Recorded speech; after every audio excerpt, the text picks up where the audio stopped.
Na aula de hoje quero começar com uma história com vocês. É a história de um conto, né? Uma lenda da colher de cabo comprido. Não sei se vocês já ouviram, se já ouviram ela por aí ou não. Mas vamos lá. Conta a lenda que um homem foi convidado para conhecer o céu e o inferno. E aí, na hora de levá-lo para conhecer, levou ele primeiro ao inferno. E ao abrirem a porta, o homem viu uma sala. E no centro da sala, igual essa foto aqui, ó, no centro da sala tinha um caldeirão com sopa. As pessoas ficavam em volta dela, tinha uma colher que comprida que dava para chegar até o caldeirão daquele jeito, tá vendo?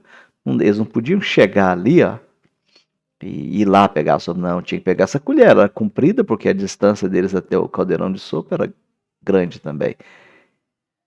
E eles tinham que pegar aquela comida ali. Então cada um tinha a sua colher. E eles estavam sentados ali em volta daquele caldeirão de sopa, mas eles estavam famintos e desesperados. Cada um deles segurava uma colher de cabo comprido, que, como eu disse, possibilitava que eles alcançassem o caldeirão, mas não permitia que colocasse na boca. Eles não podiam soltar a ponta daquela colher, não podiam segurar com a outra mão. Então, olha só o desespero para ter a comida ali e não comer.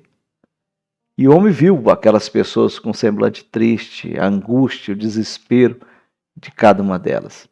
O sofrimento era grande. Mas em seguida o homem foi levado para conhecer o céu. E quando ele entrou numa sala, era idêntica àquela outra que ele tinha visto no inferno. Idêntica à primeira. Havia o mesmo caldeirão do mesmo jeito, as pessoas do mesmo jeito, sentadas em volta do mesmo jeito, com a colher comprida do mesmo jeito. A diferença é que todos estavam saciados, não havia fome, não havia aquele desespero que ele tinha visto no inferno. Todos estavam felizes, enquanto na sala, na outra, morriam de aflição. E ele pensou, como? E ele perguntou, como? Como pode ser isso? Como pode acontecer? As pessoas estão numa situação idêntica, tanto no inferno quanto no céu, e essas daqui, elas possuem um semblante feliz, elas estão saciadas, enquanto as de lá estão passando fome, em desespero. Por quê? Então, uma voz respondeu para ele. Falou assim, você não percebeu? É porque aqui no céu, eles aprenderam a dar comida uns aos outros. Enquanto naquela outra situação eles tinham tudo e passavam fome, aqui eles tinham a mesma situação e não passavam fome, porque um alimentava o outro. O cristianismo, ele tem essa visão, sabe? Quando nós olhamos o símbolo do cristianismo, que é uma cruz, ele fala para nós de uma relação entre o homem, o humano, vamos colocar aqui entre o humano e Deus, essa relação vertical aqui, mas a cruz ela tem o seu braço horizontal, que é a relação que existe entre os homens ou entre os humanos. A cruz ela não é só uma relação homem-Deus. Ela fala de uma relação nós e o outro. Nós e os outros e nós. Essa relação ela sempre deve existir. Mas a nossa sociedade ela tem sofrido de um problema, e é um problema que cada vez se agrava, que é o que nós chamamos, até comentamos isso, chamamos de alienação. Bom, e o que é essa alienação? Quando falamos de alienação, lembramos dos aliens, né? Então, os aliens, você tem a Terra aí.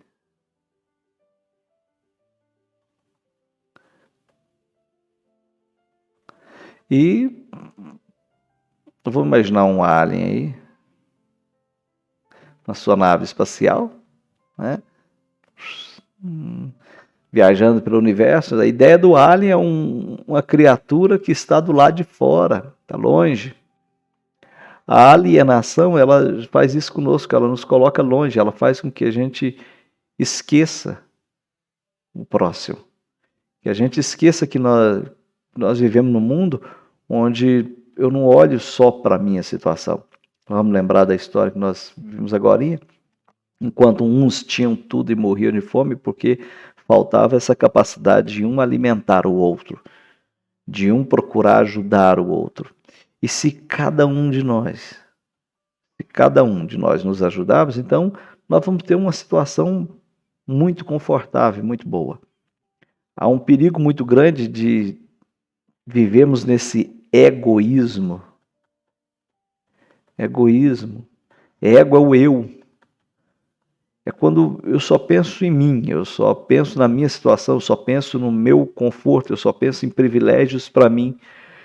E eu tenho que pensar em mim, mas eu também tenho que pensar no próximo. Eu tenho que pensar no outro. As coisas que nós fazemos em sociedade, elas devem ser pensadas em outro. Vou dar um exemplo para vocês com vacina. Já imaginou se um de nós pega e diz o seguinte: olha, eu não acredito em vacina.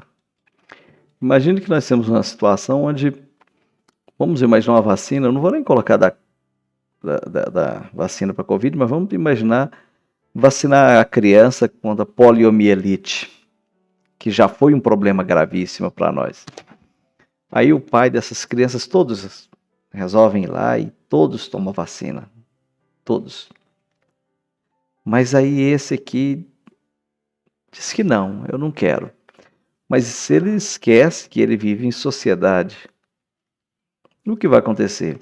Que a possibilidade de que ele contamine outras pessoas é real. Tudo isso pode acontecer. Então, o egoísmo, o fato de pensar só na situação dele, pode levar outros a correrem sérios riscos. Na nossa vida em sociedade,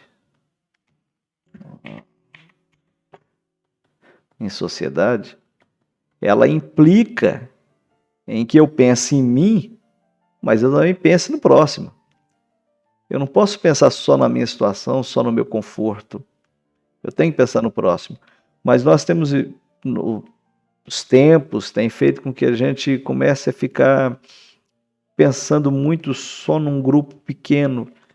Nós temos ficado muito bairristas. Jesus é um termo que é usado de vez em quando aí, ó, bairrismo. Ou seja, eu só penso no meu grupo, no meu conjunto. E eu tenho que pensar, eu posso pensar assim. Ora, eu posso pensar na minha pátria, eu posso pensar na minha nação, mas eu tenho que lembrar que eu vivo em um planeta. E eu tenho que pensar como cidadão desse planeta. Ao pensar antes de jogar um lixo no chão, eu não estou pensando só ali num ambiente onde eu estou passando, e as pessoas passam, mas eu estou pensando no bem comum, no bem de todos. Quando eu economizo a água e assim eu não gasto à toa, eu estou pensando na possibilidade que sobre e que isso pode trazer benefício para todos. As nossas atitudes, elas devem ser atitudes que vão trazer benefício para todos. Então, sempre que eu penso em fazer alguma coisa, o meu pensamento deve ser um pensamento que leve em consideração o benefício de uma sociedade. Então, é muito importante que a gente comece a refletir sobre isso. Nós temos um pensamento que deve ser levado em consideração, que é a diferença entre pessoas e coisas. Pessoas têm valor. Coisas têm preço. As pessoas, elas têm valor. Elas são únicas. Elas são únicas. Eu não posso... Eu não repito uma pessoa, eu não replico uma pessoa. Só em coisa de filme. As coisas, né, elas têm preço, elas podem ser refeitas, eu posso quebrar e pode arrumar, mas as pessoas depois de feridas, elas ficam com cicatrizes. E dizem o seguinte: quem bate esquece, quem apanha não esquece. Então, muito cuidado para que você não coisifique as pessoas. E você comece a dar preço nas pessoas. E você comece a valorizá-las pelo salário, pela roupa, pelo nível social delas. Isso é uma coisificação. Eu tenho que respeitar as pessoas pelo que elas são. É a questão do ser. Elas são pessoas. Elas têm valores. Nós temos o hábito de, às vezes, não observar o valor que as pessoas têm. Mas tem uma pessoa que consegue ver isso com muita clareza. E nós temos na Bíblia, no Novo Testamento, né, vocês têm Jesus. E Jesus Cristo, ele consegue ver além das aparências. Porque, veja só, tem o caso do Pedro, né? E Pedro, ele era duro quando Jesus o conheceu. Pedro, ele era atrevido, ele era arrogante, ele respondia, ele era sanguíneo, as coisas, ele queria resolver tudo na empolgação, sabe? Cortava a orelha, avançar, não deixa ninguém te matar. Sabe, era assim, era um homem sanguíneo, que nós dizemos. E todas as pessoas viam Pedro assim, um homem colérico, né? Um homem nervoso. Mas Jesus Cristo viu nele um homem calmo, viu nele o que ninguém via, viu nele que ele poderia ter as chaves, né, sobre essa rocha. Pedro, essa pedra, essa rocha, sobre essa rocha edifica a minha igreja. Sabe? Não digo sobre a pessoa de Pedro, mas sobre a atitude dele, sobre as formas dele agir e sobre um homem transformado. Então nós temos que saber olhar as pessoas como pessoas e não como coisas, e dar valor e não preço às pessoas. Essa aqui é uma charge famosa, vocês vão encontrar ela muito na vida estudante de vocês. Mostra duas pessoas numa linha de montagem, né, na indústria, onde cada um coloca um parafuso. O trabalho dele é sempre colocar um parafusinho, o outro é colocar a porquinha. E aí o diálogo entre eles. Um fala assim: vou me aposentar amanhã. E sabe o que vou fazer?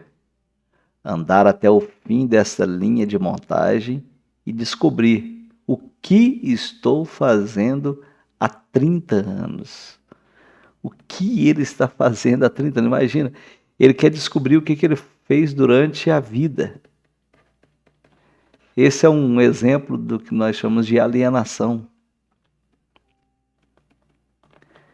A pessoa está aqui, mas ela não faz a menor ideia do que ela está fazendo com a vida dela. Já conversou com alguém que disse assim: quando eu aposentar, farei isso e farei isso. Quando eu aposentar. Sempre é quando ele aposentar. Mal sabe ele que quando ele aposentar, ele está muito perto da morte.